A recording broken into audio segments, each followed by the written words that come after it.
Welcome to the International Volleyball Academy, where we help you become an even better volleyball player than you are today. In episodes 5, 6, and 12, we laid the foundation for successful spiking. So far, we've focused on situations where the player attacks from the left side and the front zone.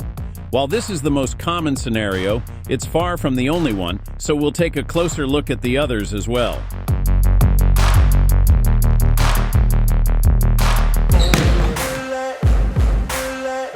We begin with attacks from Zone 2, which is the front court on the right side of the net. Here, the feet are positioned closer together during the jump. While the step sequence remains the same, the player cannot turn as much with their left side facing the net as the set comes from the left. The jumping stance may also vary slightly depending on the player and the approach direction, such as the open foot stance of Sweden's Isabelle Haak when approaching from outside the court.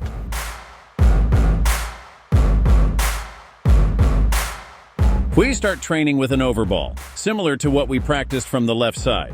Again, we focus on the correct footwork, which we've already covered.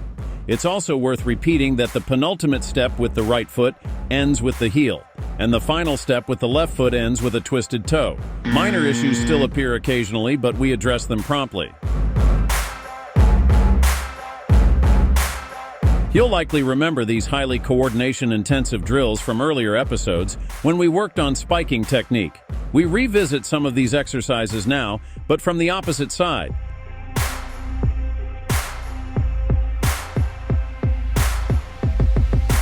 Then we let the boys spike from an elevated position while standing, now with a set coming from the left. And once again, we see our familiar archer pose.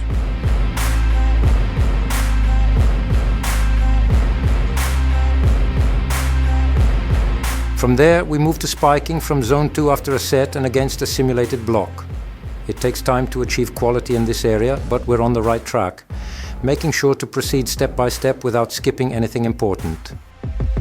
For left-handers, the principles are the same as for right-handers from Zone 4. This means that attacking from the right side comes more naturally to them.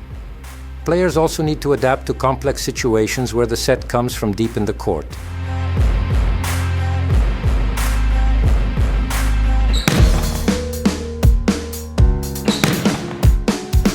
Next, we focus on attacks from the backcourt, especially in terms of jumping posture. The jump is similar to a spike from the front zone, but directed more forward, as the player needs to reach the ball in the front zone and hit it as close to the net as possible. This requires a dynamic approach, which we initially train using preparatory drills.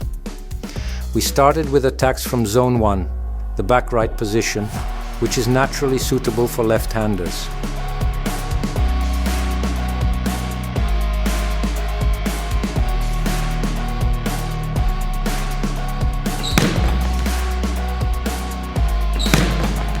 Then there's the backcourt attack from the middle, referred to as Zone 6. This type of attack is commonly known as a pipe.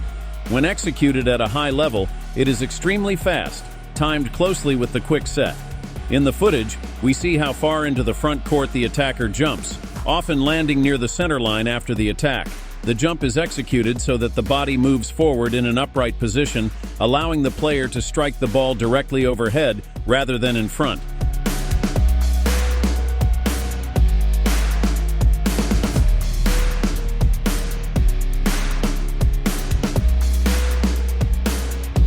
Once again, the jump stance closely resembles that of a front zone attack. We carefully monitor these parameters in training and fine-tune the details. This attack is highly coordination-intensive and requires excellent synchronization between the setter and the attacker. Spikers aged 13 to 14 are just beginning to gain experience and develop an understanding of the proper technique. At this level, this attack appears only occasionally in matches and even in simplified forms. It lacks the dynamic approach where players fail to jump deep enough into the front zone.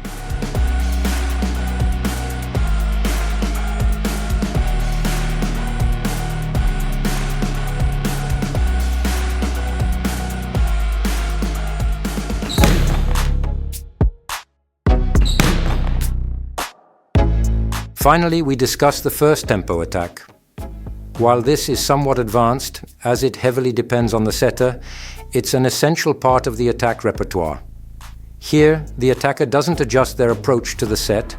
Instead, the set is timed to find the attacker already airborne. We use a series of drills for this, but we'll leave those for a later episode.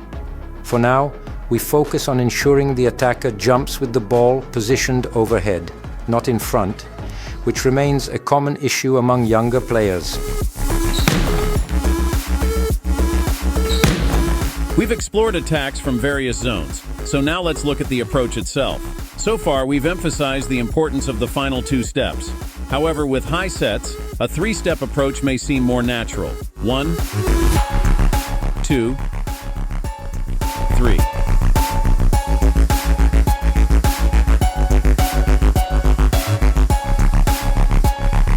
If we followed this logic, how many steps would diagonal attacker Darlan from Brazil take? 6 or 10?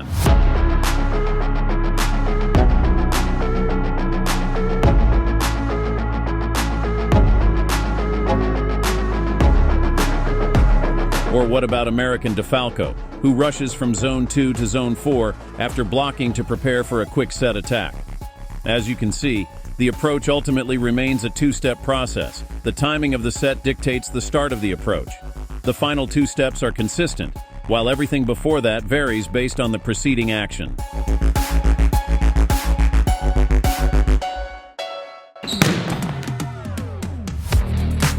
Alongside long movements to the approach starting point, there are situations where the game demands a shortened approach or even an attack without an approach.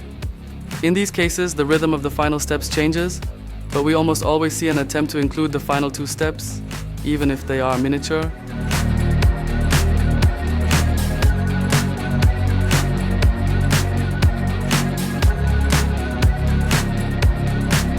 One, 2.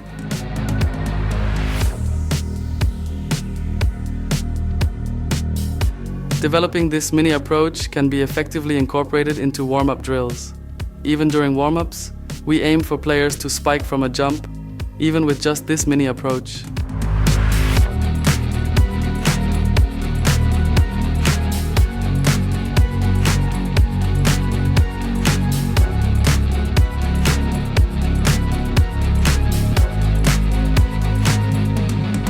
In training, we simulate situations where the player has minimal time for an approach.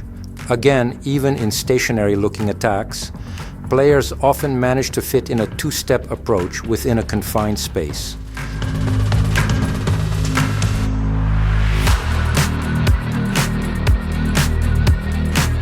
Examples include attacking immediately after landing from a block, or performing a first ball attack where the ball is attacked directly off the opponent's serve.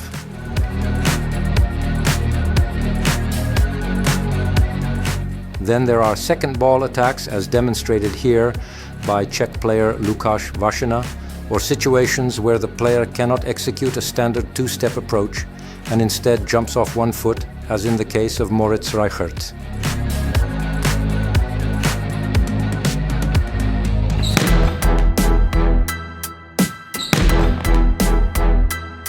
To summarize, today we focused on attacks from Zone 2 on the right side of the net, particularly regarding jump positioning. We described training methods and analyzed backcourt attacks, including those from Zone 1 on the right and Zone 6 in the middle. Finally, we covered scenarios where players lack the opportunity for an optimal approach. And what's next? Now that we've focused on the approach, specifically the legs, the next episode will be all about the arms.